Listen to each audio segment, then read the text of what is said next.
I'm Prepper Kiwi Carolyn. Hi, I'm Prepper Kiwi Rose.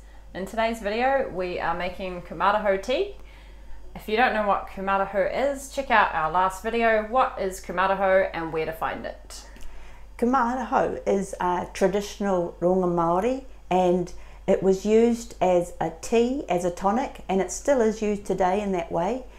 And you can use it to replace your normal tea that you have every day. That's right. This kumeraho here is something that we've picked and then washed in rainwater and then dried on a towel inside. Probably the best time to pick it is in early spring when you get those new tips, just like they do with normal teas, but most people have trouble identifying kumeraho just by the leaf. So probably your best option, if you don't know how to identify it by the leaf, is wait until late spring and early summer when you see those flowers, those big pom-pom yellow flowers that are so distinctive.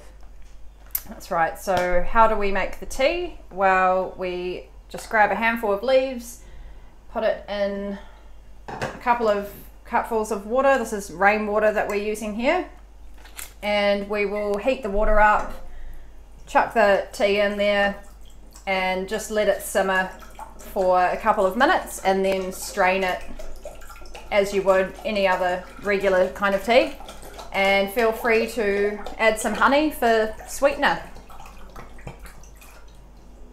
Right, well, let's leave this to simmer and we'll see you soon. The tea is ready and it's got a beautiful golden colour and it smells, I think it smells a bit like silver beet juice. Let's try it.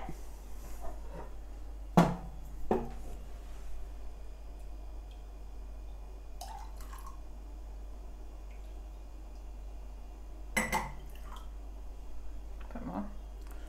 Yeah, a little bit.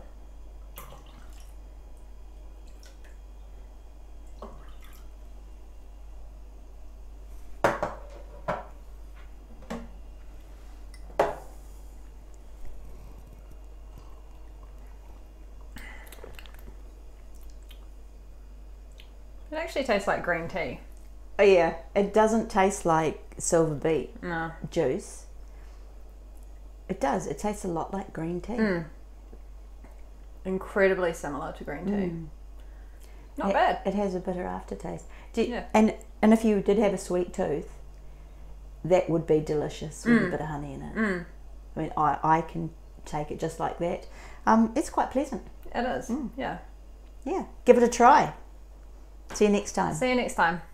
Policeman taps his sight, is that a Chevy 69? Albazar.